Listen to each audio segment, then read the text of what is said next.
Good Friday morning, everybody. Welcome to the WLBB Community Voice Program. Our show brought to you by Tanner Health System. It is 8:30, and I'm your host this morning, Colin Worthington. This is the final time that we will take a half-hour forum to talk about the Transportation Special Purpose Local Option Sales Tax, which is on the ballots in Carroll County for 2018, Election Day, November 6th. That is next Tuesday. We're in that advanced voting period, that early voting period right now. Today is the last day, weekday of this week, and then tomorrow there'll be early voting in Carrollton at the elections office and in Villa Rica. Where's that going to be in Villa Rica? Do you know, offhand? At the Powell. Oh, at the Powell Arts Center? Yeah, right. And that's Saturday. And then next week, Monday, Tuesday, Wednesday, Thursday, Friday, will be early voting at the Carrollton the office in Carrollton, the elections office. And then Election Day will be the following Tuesday. Again, that's November 6th. A lot of amendments on the ballot this year, statewide. A couple of local cities do have their own special questions that will be on the ballot, including Villa Rica. I believe they have at least two. Next Friday, we're going to talk about those amendments. Kevin Cook's going to be our guest on Friday, and we'll talk about exactly what those amendments mean, because a lot of people are going to the polls and they're seeing those amendments and aren't prepared to answer those questions. And studying up on that will be the difference between spending 4 minutes at the ballot rather than 25 if you really want to read through those things and understand what you're voting for. But one of the bigger topics in Carroll County this year is this transportation splost. And we've heard good and bad over the last couple of weeks. Today is meant to be an informative session, I believe. And we'll take your phone calls, your questions, and comments, just to make sure everybody does understand it properly. And we'll go over exactly everything that it's supposed to mean and entail, and we'll do that in this program. Again, you'll be encouraged to call up with your questions, 678-601-8255. That is talk. I almost give my phone number out, 678-601-8255. And you can also post questions on our Facebook this morning, as we are on Facebook Live. As you can see, our three guests this morning. WLBB, the News Talk 1330 Facebook Live post. You can see sitting to my right, Tim Grizzard, Carrollton City Manager. Michelle Morgan, she's with the Carroll County Board of Commissioners, District 4. And the gentleman who walked in late and then decided to be a smart aleck, Carroll County Sheriff Terry Langley, is here as well. I'm going to talk about the Transportation Special Purpose Local Option Sales Tax. So let us start up. And I'm going to say, Michelle, as you represent the county in this discussion this morning, can you talk about how this came about? How did we decide? I mean, I know that the legislators gave cities and counties the option to put this on and ask for a 1 cent tax, an additional 1 cent tax that would benefit transportation projects only. Can you relive the discussion and how commissioners decided, how the county decided, hey, we want to talk to the cities and everything and make this a question we put towards voters? Sure.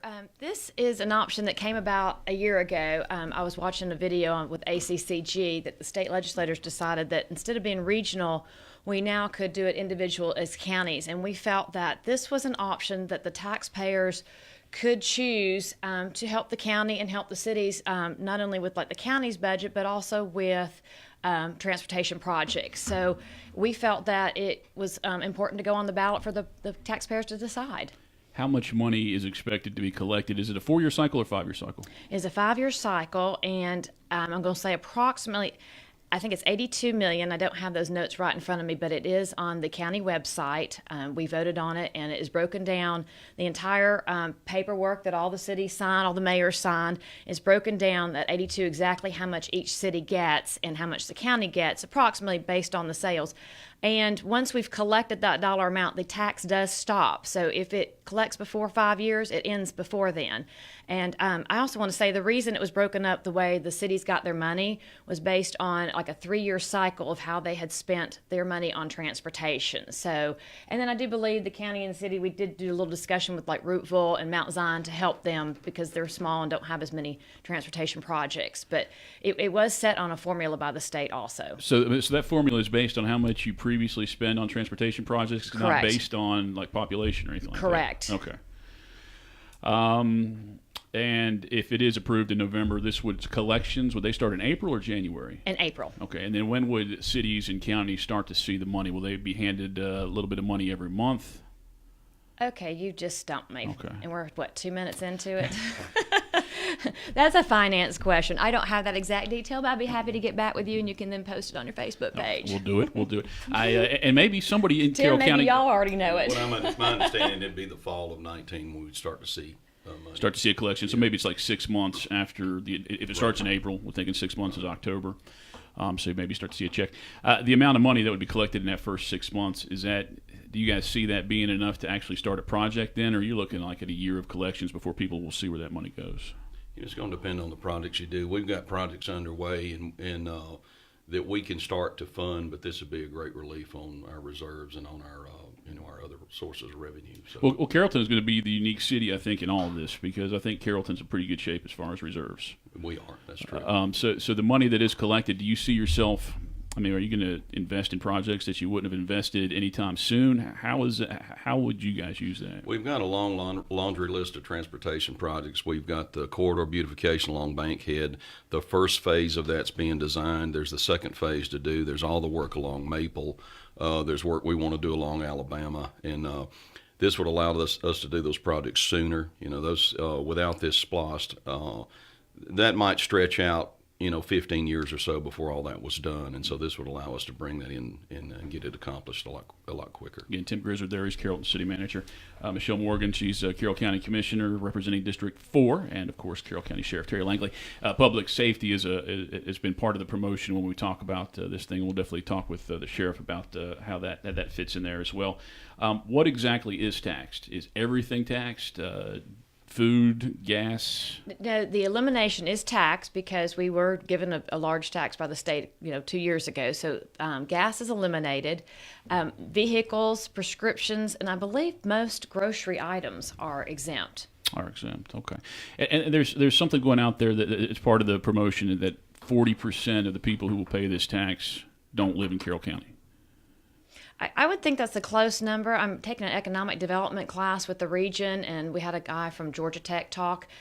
He said sometimes lower, but in this case, from the research they've been showing and some other counties that have been doing it, 40% seems to be a good number. And if you look at all that Carroll County does with the cross-country state meet, other things that like the Villa Rica Gold Dust, things that bring other people into our community, the number is probably a good expectation of 40%. So, but is the phrase they don't live here or they don't own property in Carroll County? Because I'm confused as to whether we're considering people who just rent here. I mean, if you're going to talk about students who just rent, or there are people who rent here their entire lives. I mean, are they considered living in Carroll County? Now, I personally think it's people who travel here for the weekend or here on business.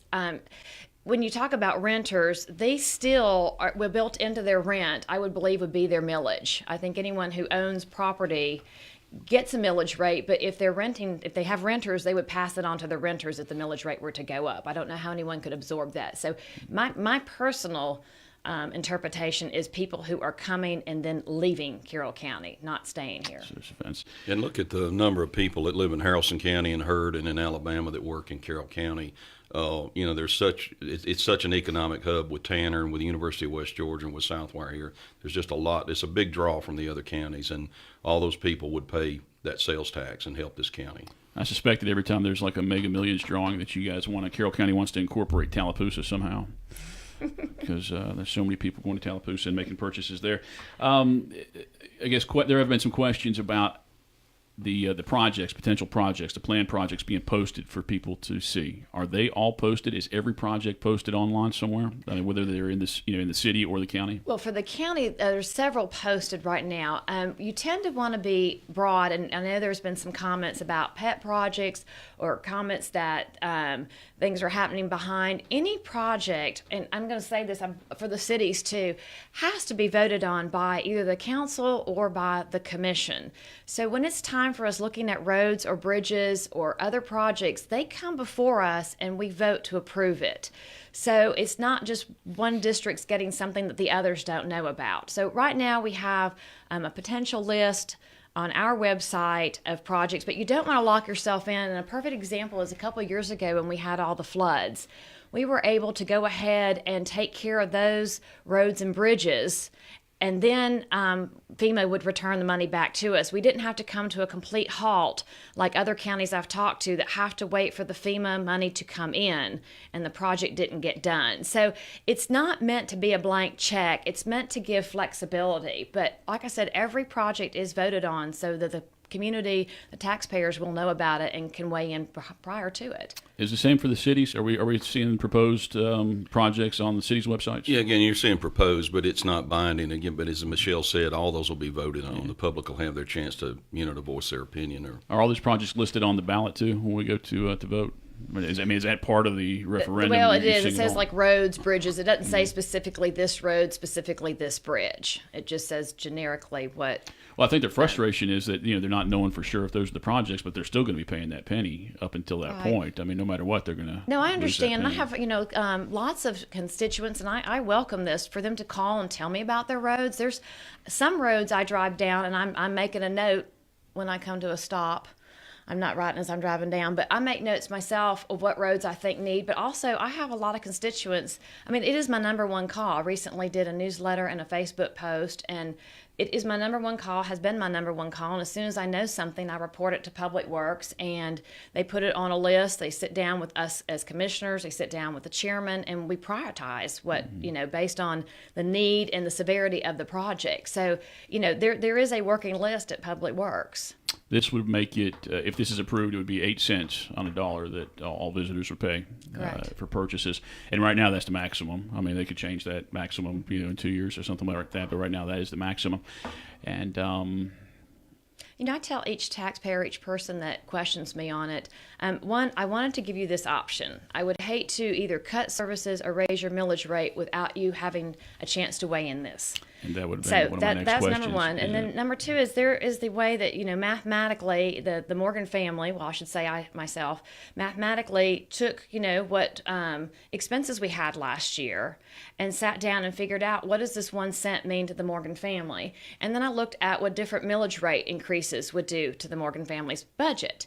And, I decided the one thing with the 1 cent is that you can control that spending. You can choose not to spend. You can choose to buy something a little less. Whereas with the millage rate, there's no negotiating there. And with cutting services, there's no negotiating with if something's cut. It might be hard to bring it back, but within your own 1 cent, you as a family or a person can control that. Well, you are just one of a board. Yes. So I guess you'll have to speculate on this question. If this is not approved, I mean, do you still see a millage rate in the near future, a millage rate increase or tax increase? I told everybody, like when I ran for office, I would keep taxes low because for 10 years, the millage rate has not raised in Carroll County. And I know there was property reassessments, and I have several pieces that some went up and some went down. Most people talk about the ones that went up. I don't blame them. I don't talk about the ones that went down either because in a sense, it's kind of sad when your property gets reassessed low. It means it's not valued as well. And so in Carroll County, the property, when it was reassessed, not necessarily did we reap this gigantic award of all this wonderful property having a high value. So anything else in life pretty much goes up little by little. And so I would rather not have the taxpayer have a money surprise. So by the fact that we're talking about this and telling you that we have a budget a budget deficit, that's a huge word, I shouldn't use it that big, but letting you know this is some options, but I don't see how financially Carroll County is not going to go ahead without a millage rate increase at some point.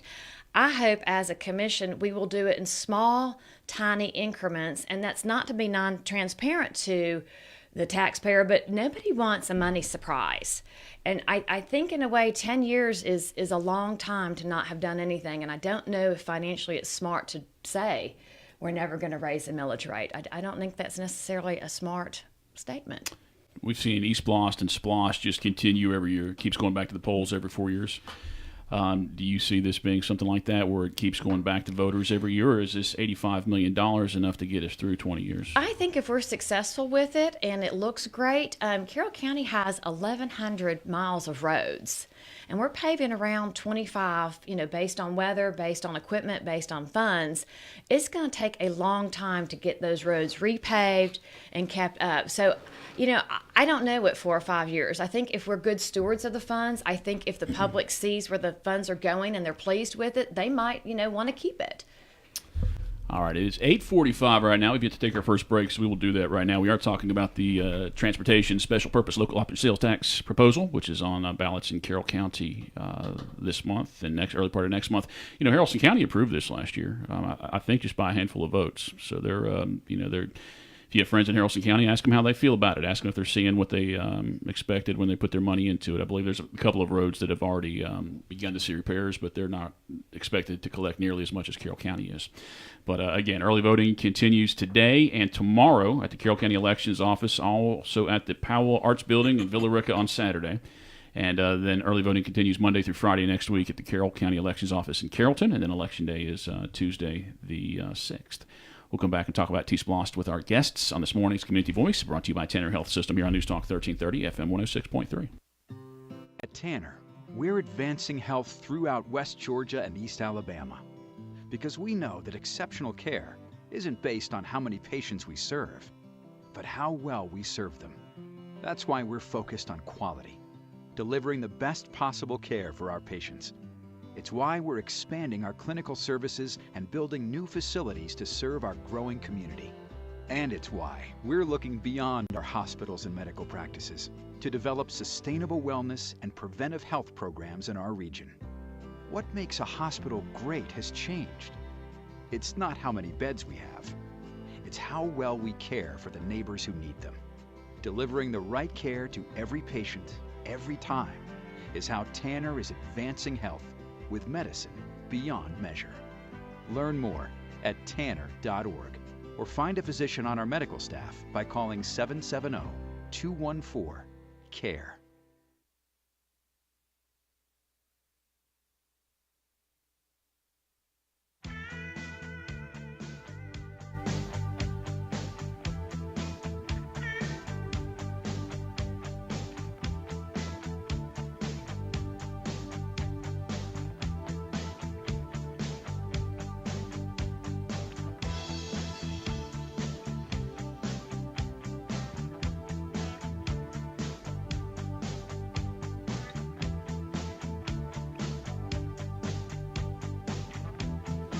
All right, welcome back to the WLBB Community Voice program. Our show brought to you by Tanner Health System, News Talk 1330, FM 106.3, streaming live online at newstalk1330.com. And this morning, you can see our guests and myself live on the News Talk 1330 WLBB Facebook page. Carroll County Sheriff Terry Langley, Carroll County Commissioner Michelle Morgan, Carrollton City Manager Tim Grizzard, all seated around the table this morning as we talk about the transportation special purpose local option sales tax, which is on ballots in Carroll County. And Election Day is the 6th, Tuesday the 6th, but early voting does go on. Check out the website, find out exact times and exact locations. That's probably what we should have said the whole time to begin with. Before we do talk about the public safety aspect, because public safety has been brought up a lot as far as promotion for this by the county. I do have a question here. How much money is each government planning to move, or I guess discuss that? I guess we don't have a lot of representatives from every city, but how much do you see governments planning to move from their operating budget and then cover it with this new SPLOST? Because that is one of the discussions. And what are you going to do with that freed up money in the general budget? What do you see the county doing? That's where the discussion does come in with the county and where it does come in with public safety. Because the state has allowed this, we would move our public works budget, which I think is about $2.5 million, and we would reallocate it to public safety in Carroll County. So I can speak for the county on that, but I don't know with the cities. It's like I said, this would advance the schedule on several of the big capital projects we want to do. Also, and we've talked about this before in this room, we fund a lot of our general fund with funds that are transferred from our utility budget. It would relieve some of that. We've got some big water projects coming in the future. We're spending several $1 million at the wastewater plant this year on upgrades. It would relieve that load on the utility system, and so that's really the plan if it were to come through. We spend about $1 million a year paving roads. That money comes out of the sanitation budget, and this could then come from the transportation SPLOST. There are greenbelt spurs we want to build that would take from the greenbelt into downtown, and this would accelerate those. There's one we are planning to start the design on, one from Tanner, in the next couple of months actually, and hope to be in construction on it next year. So again, this revenue would advance those projects. Are you aware of anybody, any city or the county who's considering a bond purchasing something before they actually have that money in their hand? No. In the county, no chance County, that no. the county's going to do no that. discussion. Well, let's talk about the public safety aspect. We'll swing that microphone over there to Sheriff Terry Langley, who is sporting a good-looking goatee this morning. And I appreciate you coming in to talk about it 10 minutes before 9 o'clock. Questions and comments this morning, feel free to call us 678-601-8255, 678-601-TALK, or post them on Facebook, and I'll take a peek at the Facebook page during our final break here. The fact that we're talking about getting some extra money to law enforcement, talk about the need and the situation that you feel like the sheriff's office is in at this point, the deputies. Yes, and thank you for having us this morning. And people ask me, what's the T-Splice going to do for public safety? 2 or 3 years now I've been talking about deputy salaries. We're losing them to the state as well as to other city agencies because of the salary. Now I understand, and in most cases people don't leave, salaries usually third. Usually if they got chance, if they're appreciated, if they have a chance for promotion, and then salaries usually third until they can leave the first day leave and get a $10,000 raise like they did when the state gave 20% raise for all law enforcement in the state. And also they could get a $5,000, at the time we were talking about this, a $5,000 raise just to go across town to Carrollton or to Villa Rica to get a better salary. So we were training people. At the time we had 10 or 12 openings, which we still have 10 or 12 openings. So I submitted the plan to the commissioners, I knew that we couldn't do this all at once. In other words, not eat the elephant all in one bite. So I submitted a 4-year plan to get deputies' salaries comparable, 8%. And this is not all our deputies. These are the ones that are on the low end of the pay scale. These are not ranking people. These are about 60 people in our agency that we're just having a huge turnover, making it hard to do our job. Our job is public safety.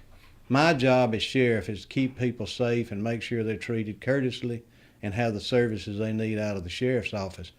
It has been a crisis situation for 2 or 3 years to be able to deliver our basic services because we're having 10 and 12 openings mainly because of salary.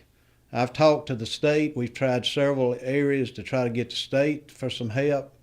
We understand anybody in law enforcement needs a raise, but we wanted some help from the state as well. The Georgia Sheriff's Association put stuff. All I get from the local representatives and most of the representatives is that's a local matter, and which I disagree with, but we ain't got time to talk about that. But I will tell you this. They tell me that this splice will free up $2.5 million a year. That's the estimate. Now, all of that's not going to go to public safety, but some of it would go to public safety. And there's a crisis situation with us keeping deputies, giving those people that risk their lives a decent salary that they can feed their families with. And that's what I'm here for, I need the money. And to be very frank, I don't care where it comes from. They say this will free up 2.5. The Board of Commissioners has committed to me that they'll do something with the fire. Fire department's in desperate need as well. The sheriff's office is in desperate need. So some of this $2.5 million that'll be freed up by passage of the T-Splice would help us then able to keep people safe in the community. We say the 2.5 wouldn't all go towards public safety, but do you know, or do you have a guess of how much maybe each officer could receive of that 2.5? I mean, what kind of Well, raises I just want them to continue with my 4-year plan. Mm-hmm. They were able to fund it the first year, which is 8% raise, and adding a couple. We're short of manpower too. We're not where we should be manpower wise. So there's a couple of 2 or 3 positions, an 8% raise every year. The Board of Commissioners done a good job, funded it the first year. They could not fund it last year. But because I had the openings in my office, I was able to give those deputies on the low end of the pay scale another 8% out of my budget, out of those open positions, 10, 12, and 13 positions that we have open all the time. So that's what the reason I'm for T-Splice. I need money, and I need it quickly. And I think the community is sympathetic to that argument, to that request. But I guess it is, in essence, it is tying Carroll County up to approve another T-Splost in 5 years, because you can't take that money away from them once you give it. And unless we get a big boom of housing and things like that, I mean, we're committed to do that. So it would mean that it would come back, right? You don't have the mic anymore. All right, we got about 5 minutes left in the program.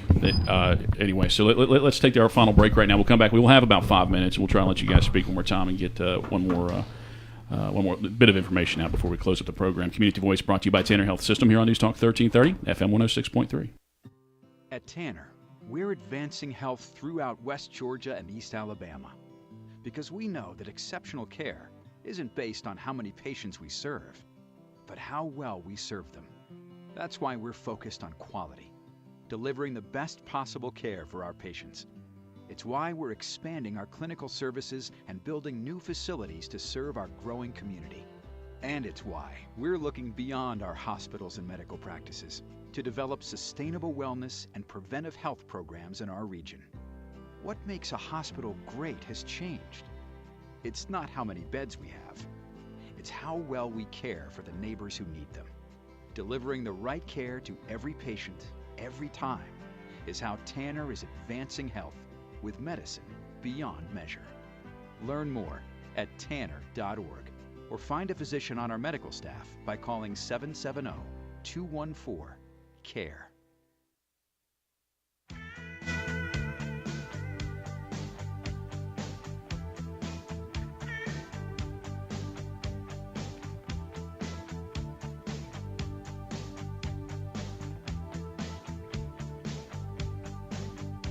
Welcome back to the WLBB Community Voice Program. Our show brought to you by Tanner Health System, News Talk 1330, FM 106.3, streaming live on the News Talk 1330 Facebook page about 4 minutes before 9 o'clock. If you missed any of this show, really tried to get in detail and ask some questions and give you every idea and every angle and let everybody talk about everything that we could think of this morning. But if you missed any part of it, you tuned in late, you'll be able to find this show again on Facebook later on this morning. And our website will post the podcast in its entirety at newstalk1330.com. Again, 4 minutes left. Tim, anything that you want to say about it, about the T-Splost for Carroll County residents in particular? Well, I just want to express my support for Sheriff Langley. It costs tens of thousands of dollars to train these public safety people. When you lose them, that's just money thrown away, and it can create a downward spiral. And we're down by 5 officers ourselves, and so it's just tough to keep those folks. And so I certainly echo what he said, and I think that. This would do a lot for Carroll County, do a lot. We're all chasing salaries, particularly on low-end folks, and again, that's a key part of what this SPLOST would do for the area. Michelle, wrapping up the program. Right. Thank you for having us here, the opportunity to educate the public, because it's very hard. Not everybody wants to attend one of our meetings, even though they are also broadcast, and sometimes I understand it's hard to find your elected officials. So I appreciate the opportunity to educate the public and tell them really what's going on in the county commission. What were some of the turnouts for this information sessions? I believe you had at least 3, and maybe the last one was in Clem, and I think you were there for that one. Right. What was the turnout for that? I would have loved to have seen several hundred people, but there again, I realize if it was me, I might have been at home or I might have been at my children's ball game. So I do appreciate those that did come out, because at least they'll tell several others. It's kind of like the shampoo commercial, and they'll tell several more. So anyway, it's always beneficial to try something. All right. I tend to ignore shampoo commercials. But, hey, guys, thanks for coming out this morning. I appreciate you talking about T-Splost, and I hope we were informative to our listeners and residents of Carroll County. And, again, if people do have questions, they can reach out to you guys. If there's something we missed and they didn't have the opportunity to call us in this morning, I think they can call you each individually. Yes, please. I welcome it. Carroll County Sheriff Terry Langley, Michelle Morgan, whose phone number is everywhere. And she's at every event. Tim Grizzard is Carrollton City Manager. You can call City Hall, Carrollton City Hall for that. So, again, early voting continues today. Early voting will be tomorrow, being Saturday, the only Saturday available at the Carroll County Elections Office, also the Powell Arts Center in Villa Rica. That's just for one day only. And then all next week is early voting, Monday through Friday, at the Carroll County Elections Office.